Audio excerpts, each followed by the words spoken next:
Evangelho de Lucas, irmãos, capítulo 4. Vamos ler só uma parte aqui da tentação, irmãos. Verso 5, diz o texto.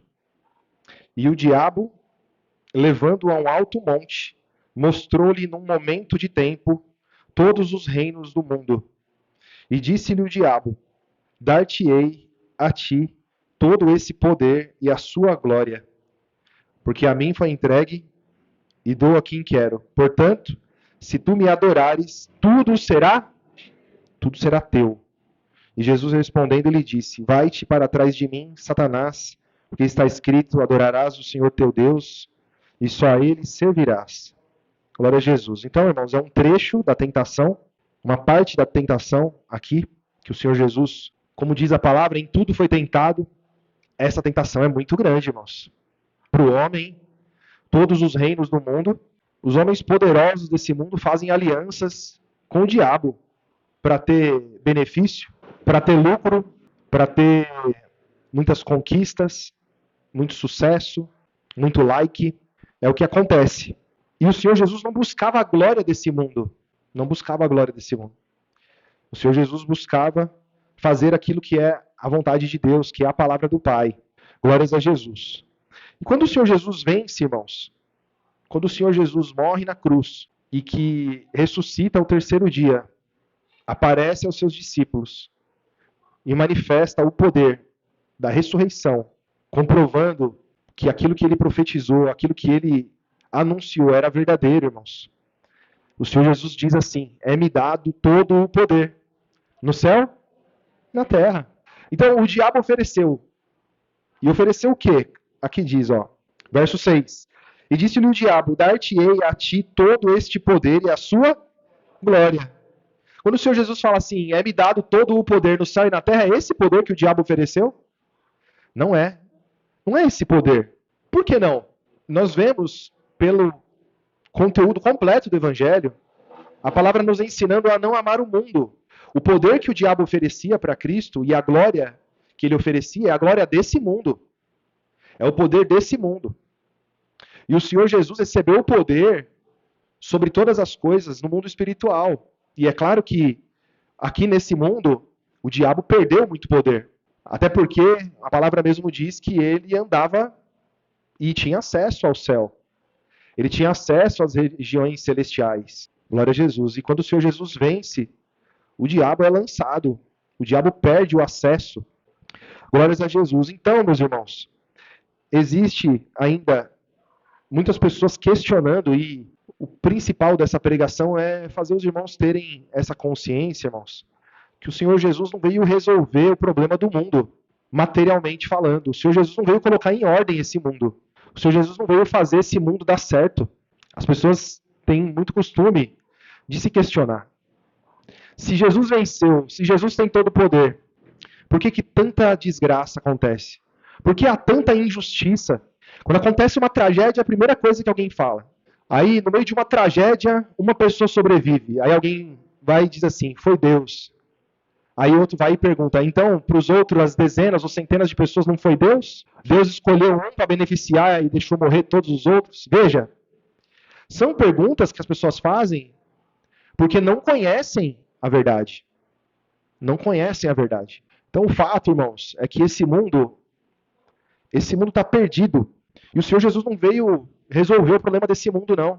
Não veio transformar esse mundo num lugar bom, num lugar agradável, gostoso de viver, num lugar de justiça, num lugar de vitórias, de paz. A paz, pelo contrário, ele fala: eu dou a paz para vocês, eu vos deixo a minha paz e não deixo a paz como a que o mundo dá. Ele vem anunciando a paz, ele vem falando da paz, na verdade, quando ele está anunciando a perseguição. Quando o Senhor Jesus fala de paz, ele está anunciando a tribulação. E fala: em meio à tribulação vocês vão ter paz. E aí, muitas vezes, por falta de entendimento, a gente se pega perguntando, questionando Deus. Onde é que estava Deus quando aconteceu isso? Com esse menino, com essa menina, com essa família, com essa pessoa? Imagina só, irmãos. É a mesma coisa que a gente... Vou tentar fazer uma analogia aqui. Imagina uma comunidade que é dominada por facção. PCC ou Comando Vermelho. É a mesma coisa que a gente querer fazer o Comando Vermelho gerenciar a favela com justiça. Está sendo dominado por uma facção. Não há justiça neles. São mercenários. São mercenários. Não tem nada que vai fazer dar certo aquilo ali. Aquilo ali tem que ser destruído, dissipado. As pessoas que estão ali fazem muitas vezes aliança com eles para poder ter um pouco de benefício. E na verdade, elas precisam sair dali. É sair do domínio da facção, é sair do domínio do mal. E o mundo é o domínio do mal. É a facção do maligno. Então, quando se fala em mundo, não amar o mundo, e nem no que no mundo há, tem que haver esse entendimento. Esse mundo está perdido, esse mundo foi entregue. O Senhor Jesus não falou para o diabo aqui, você é um mentiroso, não é seu não, coisa nenhuma. Fui eu que criei tudo, quem é você? A mim foi entregue, dou a quem? A quem quero. Portanto, se tu me adorares, tudo será seu. E o Evangelho fala que não ficará pedra sobre pedra e que tudo está reservado para o fogo. Não há restauração desse mundo. Mas há restauração e há regeneração na vida daquele que crê em Jesus, naquele que ouve o Evangelho, naquele que nasce de novo para uma nova esperança. Irmãozinho, Eclesiastes 3, vamos lá. Eclesiastes foi um livro escrito por Salomão, um homem extremamente sábio, segundo a natureza humana, uma sabedoria, segundo os homens, né? Gigantesca. E capítulo 3, irmãos. Salomão não tinha esperança. Salomão não tinha esperança, irmãos. Salomão não conhecia a verdade. Salomão era muito sábio, era muito poderoso. Ele tinha muito poder. Ele era valorizado pelos poderosos do mundo inteiro. Os poderosos iam até onde Salomão estava para conhecer a sabedoria de Salomão, para conhecer o reino de Salomão, as riquezas, as virtudes de Salomão. E esse é um texto em que nós vemos Salomão fazendo, vamos dizer assim, um resumo da vida, uma reflexão sobre a vida, uma reflexão sobre o sentido da vida, melhor dizendo. Os irmãos percebem, é uma reflexão como essa. No verso 1, irmãos, tudo em seu tempo, tudo tem o seu tempo determinado, e há tempo para todo o propósito debaixo do céu.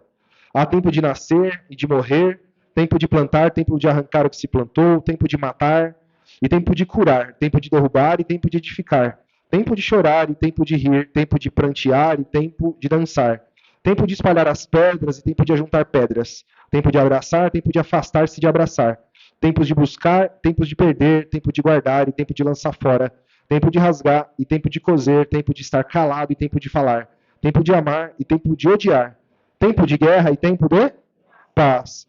Que proveito tem o trabalhador naquilo que trabalha? Tenho visto o trabalho que Deus deu aos filhos dos homens para com eles os afligir, os exercitar. Ele lembra lá de Gênesis, né? Que diz que do suor do seu trabalho, né, viria o seu sustento. E durante o seu trabalho ele iria encontrar espinhos e cardos, né? Ele encontraria um sofrimento, uma dificuldade muito grande para conseguir o seu sustento. Então ele está fazendo uma pergunta aqui.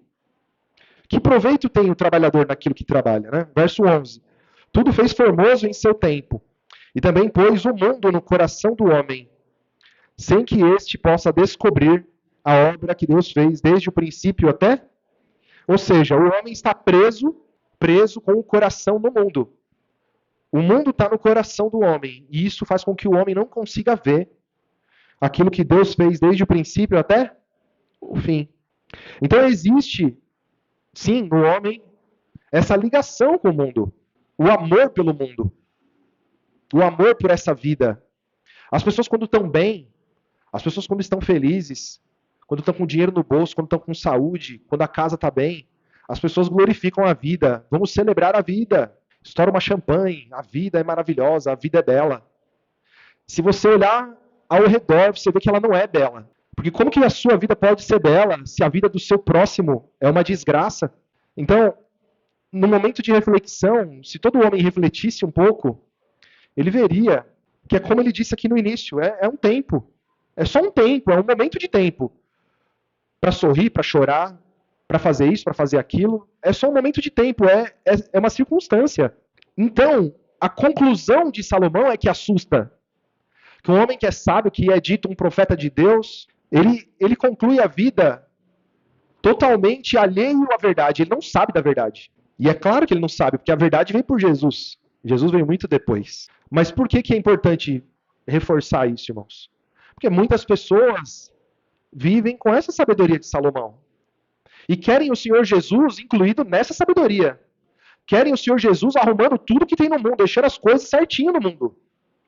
Um governo honesto, os políticos honestos, justos, as decisões todas embasadas em bondade, em humanidade, em respeito. Quando só há vaidade, quando só há egoísmo, porque o homem está à frente. E sem saber, o diabo está por trás, operando no coração do homem. Não tem como dar certo. Não tem como a gente ficar esperando o mundo dar certo. Ele não vai dar certo. Pode ser que aconteça alguma coisa e o Brasil melhore um pouco. A tendência é só piorar. Só piorar. Nós estamos no meio do carnaval, irmãos. No meio do carnaval. Parece que até o carnaval piorou. Parece que agora o negócio está mais esculachado ainda. Enfiaram já todo tipo de coisa, humilhando o nome de Jesus, colocando coisas terríveis ali. Eu também não sei como era antes, né? Nunca fui de acompanhar carnaval, mas tenho essa impressão de que agora eles perderam totalmente o respeito e já estão destruindo a família e todos os costumes ali. E ele foi feito para isso, não foi feito para outra coisa. Não foi feito para nada de bom o carnaval. O carnaval é uma festa da carne. Carnaval, né? Então, vamos continuar a leitura? Verso 12. Já tenho entendido que não há coisa melhor para eles do que alegrar-se e fazer bem na sua vida. E também que todo homem coma e beba e goze do bem de todo o seu trabalho. Isso é um dom? É um dom de Deus. Ele vê isso, irmãos. Ele enxerga isso. O homem trabalha, conquista, porque é difícil conseguir trabalhar, né? Aí ele consegue o trabalho. Aí ele trabalha, ganha seu salário, e isso é um dom de Deus. Olha só, o sustento, o dinheiro que ele recebeu, o salário dele, é uma bênção, ele vai desfrutar daquilo. Isso é dom de Deus, irmãos? Salomão diz que isso é um dom de Deus. Irmãos, é fato que Deus pode te abençoar no seu trabalho. Te dar sabedoria, te dar condições para você ter um bom trabalho, o fruto do seu trabalho sustentar bem a sua casa, te dar algum conforto e te ajudar, inclusive, a dividir com os irmãos e com aqueles que precisam. Sem dúvida nenhuma, porque a palavra diz, né, que o Pai tem cuidado de nós. Glória a Jesus. Mas nós aprendemos algo muito mais excelente no Evangelho. O que é dom de Deus?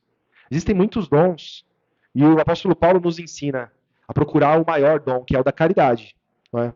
E aí, irmãos, verso 14. Eu sei que tudo quanto Deus faz durará eternamente. Nada se lhe deve acrescentar e nada se lhe deve tirar. Isto faz Deus para que haja temor diante dele. O que é já foi, e o que há de ser também já foi. E Deus pede conta do que passou. Vi mais debaixo do sol no lugar do juízo.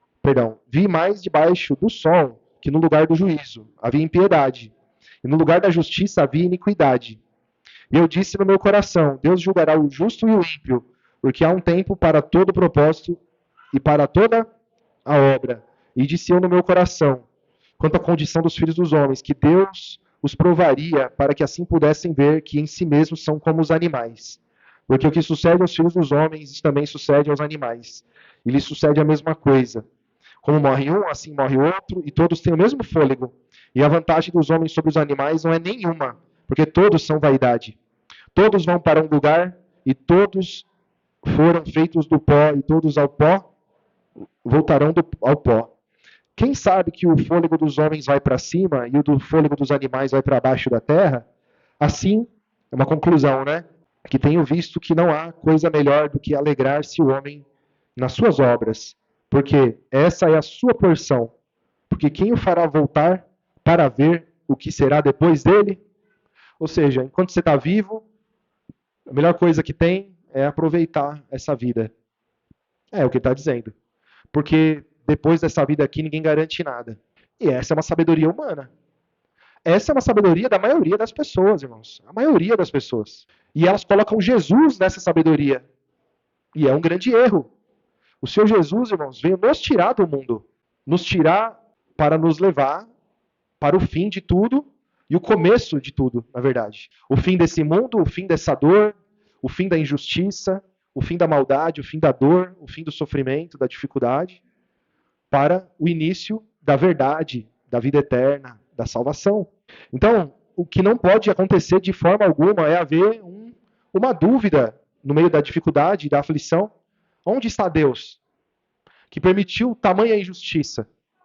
Não, o mundo é um mundo de injustiça. O mundo é um mundo de aflição e de dificuldade. O Senhor Jesus padeceu toda a injustiça, toda a maldade contra ele. E venceu. Como que Jesus venceu? Morrendo. Como que o Senhor Jesus venceu? Sendo obediente. Como que o Senhor Jesus venceu? Crendo, o autor e consumador da fé. Ele tinha a palavra. E o Senhor Jesus venceu, guardou a palavra. A nossa vitória, irmãos, vai ser em meio a lutas e aflições. No meio de um lugar de injustiça. Esse lugar é um lugar de injustiça. Então, irmãos, em João, vamos ler aqui bem rapidinho alguns textos aqui. João 12. O Senhor Jesus estava próximo para ser crucificado, irmãos. E ele diz, no verso 31, diz assim: agora é o juízo deste mundo. Agora será expulso o príncipe desse mundo. Expulso do mundo? Não, ele foi expulso do céu. Ele foi expulso do céu. Glória a Jesus. No capítulo 14, irmãos, verso 30. Aqui no verso 30, o Senhor Jesus falou que ele era o caminho, a verdade e a vida. O Senhor Jesus falou que quem olhava para ele, olhava para o Pai. Que quem guardasse a palavra dele, ele, o Pai, voltaria, faria nele morada, que é o Espírito Santo. E disse que deixaria a paz, não como a paz do mundo, mas a paz de Deus, a paz do alto. E ele conclui no verso 30. Já não falarei muito convosco, porque se aproxima o príncipe desse mundo e nada tem. Esse mundo tem um príncipe. Esse príncipe seria julgado, e foi julgado. Capítulo 16, verso 7. Todavia, digo-vos a verdade, que vos convém que eu vá. Porque se eu não for, o Consolador não virá a vós. Mas quando eu for, vou-lo enviarei. E quando ele vier, convencerá o mundo do pecado e da justiça e do juízo. Do pecado, porque não creem em mim. Da justiça, porque vou para o meu Pai e não me vereis mais. E do juízo, porque já o príncipe desse mundo está julgado e condenado. É ele que vai cortar o laço da inauguração do Lago de Fogo. Vai ser lançado lá, e a terra, o mundo vai ser lançado lá. E vai derreter, os elementos ardendo se fundirão, diz o texto. Então o Espírito Santo veio convencer do pecado, da justiça e do juízo. E diz que o príncipe desse mundo já está julgado. Esse mundo tem um príncipe. Esse mundo aqui tem alguém poderoso por trás. Esse mundo aqui não tem jeito, irmãos. O que tem que se fazer nesse mundo é a porta de saída. No caso de entrada, que é Jesus. Entrar pela porta que é Jesus. É a única saída para esse mundo. O restante, irmãos, as pessoas vão só padecer. E por fim, irmãos, vão arder junto com o mundo. Glória a Jesus. Então, irmãos, em 2 de Coríntios 4, verso 1. Lembrando, né, que o capítulo 4 aqui é a conclusão de um pensamento, né, de um assunto que começa no final do verso 2, do capítulo 2. Que ele fala que nós somos o bom perfume de Cristo para aqueles que se salvam e para aqueles que se perdem. Cheiro de vida para os que se salvam, cheiro de morte para os que se perdem. E aí no capítulo 3, ele diz que nós somos cartas vivas, a carta de Cristo, que Deus nos capacitou para sermos ministros de um Novo Testamento, ministros da justiça, e não os ministros da morte, como foi Moisés, através da lei dada no Monte Sinai, gravada com letras em pedras, o qual Jesus Cristo aboliu. Jesus aboliu essa lei. Então ele vem dizendo que nós somos cartas vivas, que refletimos como um espelho a glória do Senhor. E aí no capítulo 4, verso 1, e por isso, tendo esse ministério da justiça, da salvação, segundo a misericórdia que nos foi feita, não desfalecemos. Antes, rejeitamos as coisas que por vergonha se ocultam, não andando com astúcia e nem falsificando a palavra de Deus, e assim nos recomendamos a consciência de todo homem na presença de Deus pela manifestação da verdade. Mas, se ainda o nosso evangelho está encoberto, para os que se perdem está encoberto, nos quais o Deus desse século, ou o príncipe desse mundo, né, irmãos, cegou o entendimento dos incrédulos, para que lhes não resplandeça a luz do evangelho da glória de Cristo, que é a imagem de Deus, porque não nos pregamos a nós mesmos, mas a Cristo Jesus, o Senhor. E nós mesmos somos vossos servos por amor de Jesus. Glória a Jesus. Então, irmãos, existe ainda atuando nesse mundo o príncipe desse mundo, o Deus desse século, o Deus desse mundo, e ele cega os entendimentos dos incrédulos, para que não lhes resplandeça. O que é resplandecer? É você acender. É você fazer surgir a luz do Evangelho de Cristo. Verso 6, ó. Porque Deus, que disse que das trevas resplandecesse a luz, é quem resplandeceu em nossos corações para a iluminação do conhecimento da glória de Deus na face. Então é em Jesus Cristo, é na face de Jesus que vem a luz, a iluminação. Glória a Jesus. Temos, porém, esse tesouro em vaso de barro, para que a excelência do poder seja de Deus, e não, e ela é mesmo de Deus. Então somos como vasos de barro. Um vaso de barro é aquele que é muito frágil. Se tombar, ele já quebra. Glória a Jesus. Mas dentro dele está guardada a palavra, a luz, o tesouro precioso que é o Evangelho. Glória a Jesus. Então esse mundo, irmãos, ele está cego. E aí o cristão, muitas vezes ele passa a ser enganado, ele quer amar o mundo, irmãos. Capítulo 2, na primeira carta de João, verso 15. Se vocês pararem para pensar, eu dei o exemplo da facção, né? Como que é a facção? Tem alguém lá no comando, à frente da facção, um ou mais de um. Eles são poderosos, eles tocam o terror, eles colocam medo, eles recebem respeito e são muito amados, né? Um amor assim meio estranho, né? Mas eles são. As pessoas fazem festa, adulam eles. Tem muita mulher apaixonada por bandido de facção. Tem uma beleza ali. O que tudo isso é? Isso é bonito, irmãos? Isso é alguma coisa? Não dá nem para acreditar, mas é. Para algumas pessoas é. E isso tudo, o que é, irmãos? É uma cegueira. É uma cegueira. Como que pode, né? Você às vezes vê uma moça jovem, de família, o pai e a mãe não vigiaram, a criança ficou lá ouvindo e participando de porcaria, ouvindo lixo, se envolvendo com gente que não presta, e daqui a pouco se envolve com um traficante, e daqui a pouco tá apanhando de bandido. E aí você olha e fala assim, como é que pode uma pessoa de família ficar numa condição, numa situação dessa? O pai, ele morre de desgosto. Assim são os homens na mão do diabo. Só maltrata, só faz o mal para os homens, mas os homens amam o mundo. Essa vida, irmãos, a palavra nos ensina a converter o riso em pranto. O riso em pranto. Por quê? Porque não podemos nos enganar, irmãos, por um momento de tempo que essa vida te oferece de alegria. Não podemos ser enganados, porque essa vida aqui, irmãos, te engana, te faz amar. Daqui a pouco você está desse jeito aqui, ó, verso 15. Não ameis o mundo e nem o que no mundo há. Se alguém ama o mundo, o amor do Pai não está nele. Porque tudo o que há no mundo, a concupiscência da carne, a concupiscência dos olhos e a soberba da vida, não é do Pai, mas do mundo. E o mundo passa e a sua concupiscência, mas aquele que faz a vontade de Deus permanece para sempre. Então, tudo que há no mundo, desejo da carne, desejo dos olhos, soberba da vida. Soberba da vida é alguém que está gloriando-se da vida que tem, manifestando suas conquistas, suas vitórias, o prazer de dizer o que tem, o que conquistou, o que faz, o que é perante a humanidade. Mas tudo isso passa, irmãos. E o que faz a vontade de Deus permanece para sempre. Glórias a Jesus. Então, irmãos, lá no passado, perseguiram a igreja, matavam os cristãos, faziam espetáculo com os cristãos. O que aconteceu com a igreja? Cresceu. Os irmãos se espalharam, levaram o evangelho para o mundo inteiro. O diabo foi e trocou a estratégia dele.